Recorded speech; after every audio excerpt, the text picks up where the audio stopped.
at the corner of Highway 19 and Franklin, open 7 days a week. At KSMO Radio, we welcome you to Friday afternoon. It's 5 minutes after the hour of 1 o'clock, and we have with us Miss Jen Tracy. Good to have you in town again, and we missed our last opportunity to do it. You got a little bit tied up. You had previous engagements, so we are talking with you again, and we'll be doing this again a couple more weeks. So First off, welcome back to Denton County. We always appreciate you coming in, and it's a busy time. I mean, we're really getting near the nuts and bolts and finding out what's all going to happen, aren't we? You bet. You bet. We are just over 2 weeks out, so things are getting exciting. You have been all over the area. I mean, I have seen you here, I have seen you there, and you're really making some in-grounds in finding out about what the people of this area are really looking for in this election. And I think there's maybe some different attitudes than there used to be maybe 4 years ago. I feel like that. I feel like times are a-changing, and people are ready for that change, and ready to see some positive, changes happening in their communities. And I guess they feel like things aren't happening. We see that whenever we look at, what happened this last legislative session, and they don't want any more of that. I think there's a lot going on. A lot of people are struggling, and they're trying to see where they fit in, and realize that currently they're not being represented, and it's time for something a little different. And do you feel that a lot of people when they're talking to you feel like our legislation is not getting the job done because there's too much bickering back and forth? Even in the same parties, there's too much bickering back and forth. That's right. And that's a lot of frustration for people is, the goal is that you hope that the two parties, and yes, we have this two-party system, that they'll work together and pass good legislation that makes a positive impact in the people's lives and in our communities. And that's just not happening because there is that faction that kind of broke off in the Republican Party. And so now there's a lot of infighting between them. And so it really is hindering anything getting passed in good legislation. I was at a meeting a few weeks back, and there were 4 Republican legislators, sitting legislators there, and they were talking about the frustration for them, and talking about how much how we're lacking on like public safety legislation. That there's a lot of that out there that we need that's not getting done, and that's really hurting the people. So we need to get that focus back. And I do hear people say, okay, well, great. Well, how do you plan to work together? I get it.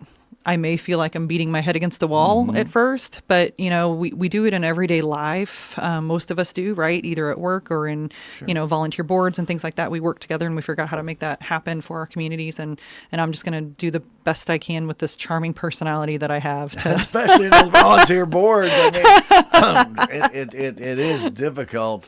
When people are volunteering their time and they all want their attitudes and their expressions all to be heard. Yeah. And I get it. But the whole idea is behind whatever these boards are doing, whether it be a Salvation Army board, a park board, or it could be an economic development board. Yep. The idea is to come up with the best solution that's going to help everybody. That's right. Now, you're never going to be able to make everybody happy.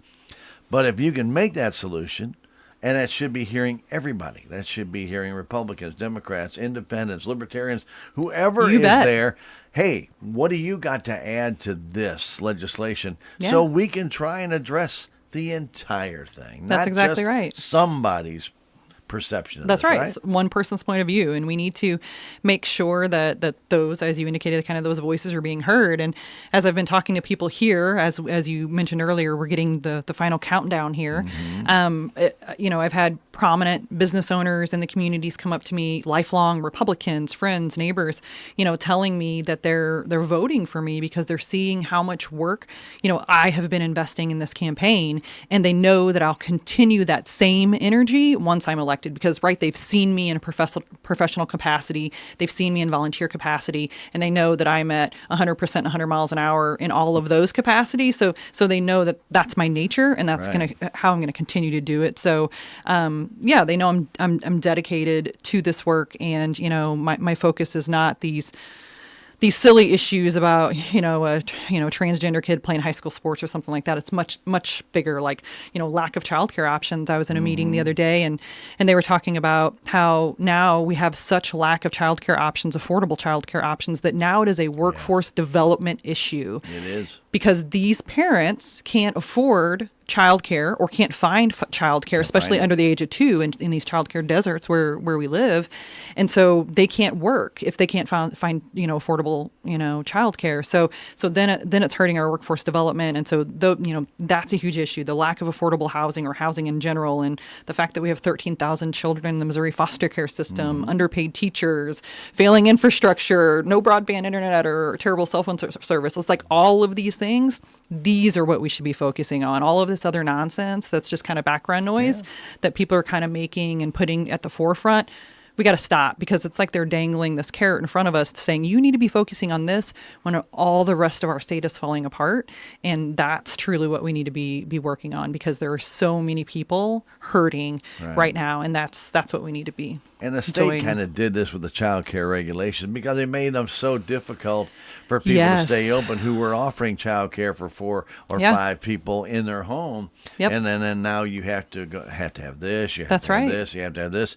Well, obviously anybody that's doing it and trying to do it affordably for a family just trying to make it, they cannot abide by those rules. I know somebody, and now mind you, they have a professional career, and they're paid very well, but they pay $40,000 a year in childcare for 2 children, and they're pregnant with their 3rd. And I just think to myself, my gosh, that's insane. But, I think back, 27 years ago, whenever I had my daughter, and I think of, me paying $150 a week, and that's a lot. That was a lot of money when I was making $20,100 a year, So, I mean, and it's not gotten better. And so we have to figure this out, because people are still expanding their families and trying to, survive. And we got to figure out how to make that work.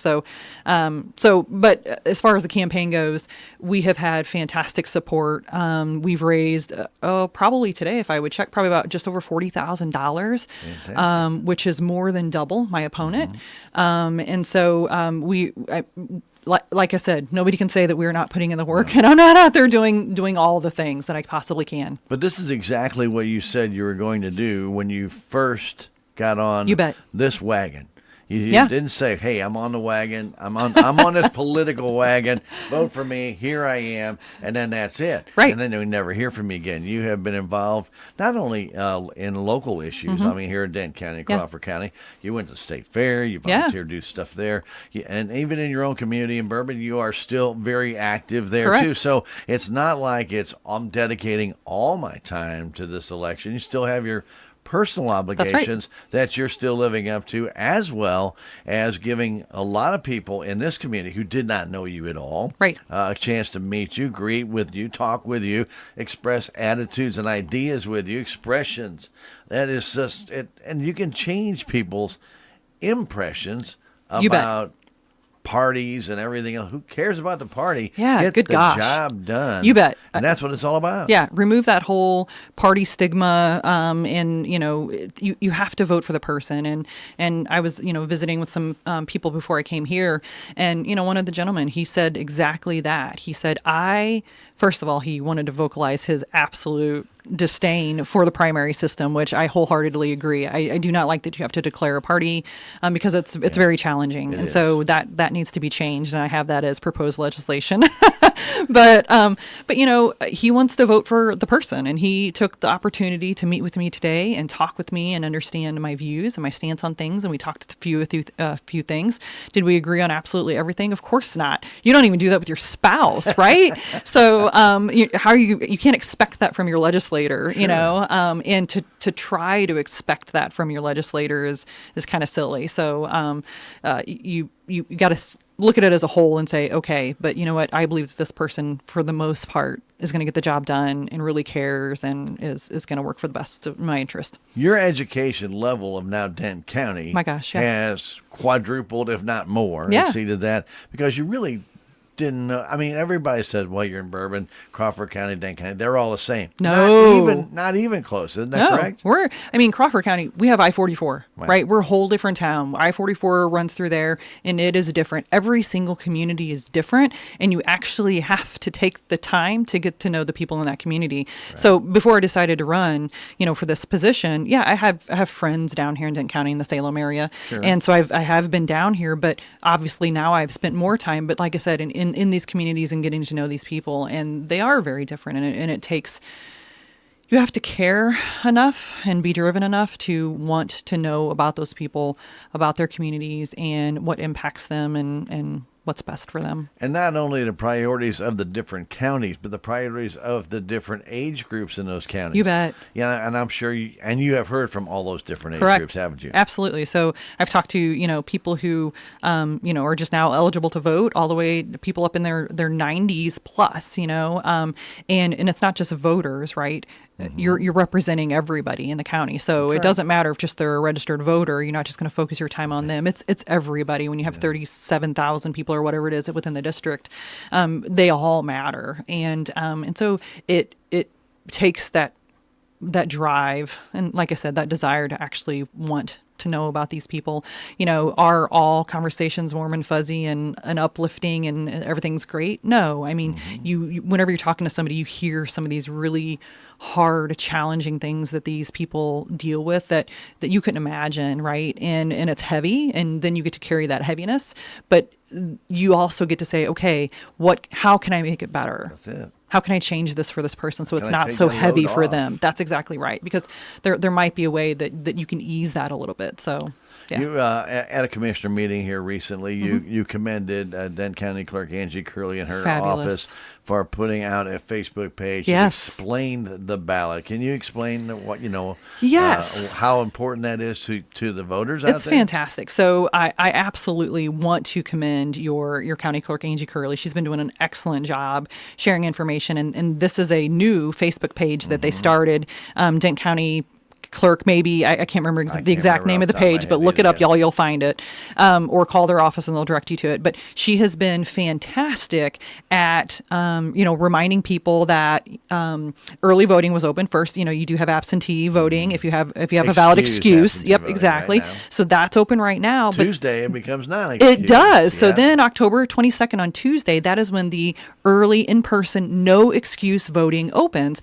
And Angie has been fantastic about posting about that on the Facebook page and sharing that information in the newspaper and reminding folks that you can get a sample ballot. You can, it's on their website. You can probably find it on that Facebook page. You can give their office a call. You can, and they'll email it to you, or you can stop by and grab it from them so that you can make sure that you're an informed voter. And if y'all haven't met Angie, she's a sweetheart. Go talk to her. Ask her. She will walk you through that ballot, And so I think that's very important. But that kind of ties into a woman that I spoke to earlier today down here. She wanted to talk about a few of the ballot measures. And she said she didn't understand why it was so confusing and so difficult. I guess she's frustrated that the onus is on the voter to educate themselves about everything that's on the ballot, because there's so many commercials and things out there for both sides that don't tell the story. No, and that's right. And so she was frustrated, and I said, well, as your representative, I will hold town halls and try to educate people on those ballot measures and let you know the most true information that I possibly can. And it is a bummer. There's way too much terrible money in politics and lobbyists who are trying to get their bill passed. Yep. And so just know that everything that you see online or on Facebook talking about one of these amendments, because my gosh, there are many, and just know that that's not all true. And if we have a moment, I'll talk about some of these amendments. So Amendment 2, that is to legalize sports betting. I was on a call with lobbyists and some current legislators, and they talked about, because they want to point out that funding is going to go to schooling. That's not necessarily the case. If there's a certain amount of funding for schooling, they're just going to move that to another line item, and this funding does not get stacked up on top of it if we get much of it. Right. So if you get $100 million in DESE, that money that Desi would have gotten $100 million from the state legislature is going to go somewhere else. That's right. It's not going to get stacked on top of it. So I just want to make sure that that's clear to people. So of course, make your own decision there. But one of the other things that I also want to point out that I learned is that whenever there is more, gambling, it can be an addiction, just like other things. Absolutely. And unfortunately, what ties to that, just like other addictions, is increase in domestic abuse. And so you have to think about that. And if we're trying to protect families and children and women, I mean, that could potentially just add to that. And so that's kind of where I stand on that. Amendment 3, and of course, then you have Amendment 5, which is also talking about an additional gambling boat license in the Ozarks. Now, granted, that does bring jobs. I mean, gambling boats do provide 6,000 jobs in the state of Missouri. But again, it's another gambling boat, and that's just kind of where I stand on that. Okay. Amendment 3 that one allows women to make decisions about their reproductive health and including abortion and contraception. It does not allow for transgender surgeries on your children, and especially, surgeries that are just, they don't tell you about them. So please do your research, talk to an attorney, whatever you want to do. There's a lot more than on the ballot. You Yes. need to go find the actual document Yeah. and read it. 'Cause That's it's right. about 14 pages long, if I'm not mistaken. Actually, the Amendment 3 is pretty shorter. Yeah, it's actually shorter, well, which is it must nice. be the other one. Yeah. Must be the gambling one. That one's long. 14 pages. I'm Yeah. not going to read all that. So please know that. That's a great one to get educated on. And then Amendment 6 is levying costs and fees, court fees to support salaries and benefits, kind of law enforcement officers, retired, and things like that. I don't want to add any more fees to anybody paying court costs. That seems harmful. And then also follow the money on some of their ads and see where some of that money's coming from. A lot of them come from PACs. That's right. Yeah. Well, look at that at the bottom. Yeah. You bet. Amendment 7, that's where they talk about that, you have to be, non-citizens can't vote. Well, that's already a law, so don't worry about that. You can disregard that. But it talks about ranked choice voting. And for all you folks out there who are like, I'm so tired of a two-party system, this would be an opportunity to, get past that, because then it kind of puts everybody on a level playing field, and you just simply vote for you rank them. I like this one number 1, and this one would be number 2, and this would be number 3. So, of course, Proposition A, that is to increase minimum wage to $15 an hour by 2026, and also requires employers to pay, to provide an hour of sick leave for every 30 hours worked. And then you all have the one for taxes for senior citizens. That's right. Always remember, though, and I always like to bring out, anytime they start talking about minimum wage or any benefits that are being added, remember the employers have to pass that on to you. So you're not always getting a big, hey, I got $15, I'm going to be able to buy more. Not necessarily. I always look at the value of what that dollar is going to be, because when you get an extra dollar in pay, don't forget the Social Security that the employer has to pay. So they've got to make that up. And so they're not going to do that without making a little small profit on top of that as well. Yeah. So keep that in mind. It doesn't always work out the way you think it's going to work out. It may be great at first, but as time goes on, that employer is going to up those prices, and then the value of your dollar actually gets decreased. So you just have to watch that. Yeah. Well, and from the last amendment that we passed via Citizens Initiative petition was a minimum wage one as well, and that's how we're at right now. They did show statistically that it did not impact negatively the way that they thought it would. However, are big corporations still out there making tons and tons of dollars in profits for sure? But yeah, they'll make more money because they'll pass it on. That's so right. They can add a little bit more. Yep. And that's kind of what I'm saying. Yeah. It's not just that. The corporations won't make as much money, but the small they mom will. and pop ones have problems. That's the ones that really get hurt, and those small businesses really do get hurt because. All right, just take, for example, if you're a 3-person business and you have to pay 7 days sick leave, who's paying you for that 7 days sick leave? Makes it really tough on a 2 or 3 or 4-person operation to have to come up with that money. And I'm not sure a lot of small businesses could do it.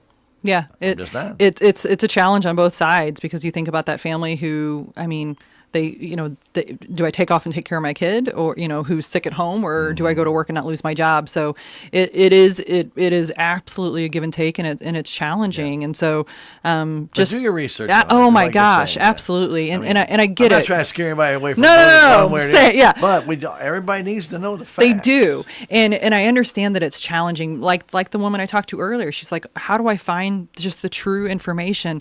And I get it. It is so challenging, and that's frustrating. And I wish I had a magic answer for that. I really do.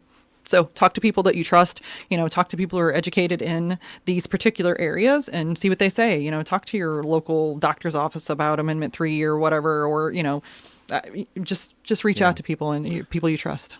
It's good to get a lot of different opinions from a lot of different people, because some things mean more to others than, right. And you bet. They will research that part of it a lot more than they will maybe in other parts. So again, keep your mind open. Yes, don't you go. Don't shut your mind because you Please. see a political ad on TV and they're saying vote this way because it's going to benefit you in the long run. It may not. Just remember, they're making and spending tons of money on those ads for a reason. So I get it. It's frustrating, right. but And many of them don't even address what's in the bill. Yeah, they really don't. Right. They really don't address it. We got to wrap things up, Yep, Jen. you bet. Any last things? A few more appearances in Dent County you'd like to talk about? Yeah, no, nothing scheduled coming up. Of course, I'll be out and about, but as I encourage anybody, please call me. I love it when when I have knocked doors, and then 2 weeks later, I get a phone call from somebody who I knocked their door and they said, "Hey, I want to ask you some more questions." I love that. I had one this week. So you can call me at 573-205-6057. But otherwise, check out me at JenTracyForMissouri.com. Well, we want to remind everybody this is a paid political ad. This was paid for by Jen and her committee. And we do appreciate all the great work that you've done and all the time that you've spent in Dent County to educate people. Really, really do appreciate that. Thanks. I think so many times we just don't see our candidates. And if we do see the candidates, they don't give you the time to answer the questions that are important to you. And in all honesty, I have seen you in action, and you will give the person time and a half You bet. to make sure that you answer their questions as completely as possible. And I want to thank you for that. You bet. Absolutely. I appreciate you. Thanks, Dan. Very good. We appreciate you, too. And we'll have Jen back on Halloween. We're going to do it one more time. And again, that'll be right here on KSMO AM 1340 FM 95.7 and streaming it at KSMOradio.com, KSMO Stream Facebook, and KSMO YouTube. Thanks again, Jen. Thanks. Keep it here, KSMO. We have our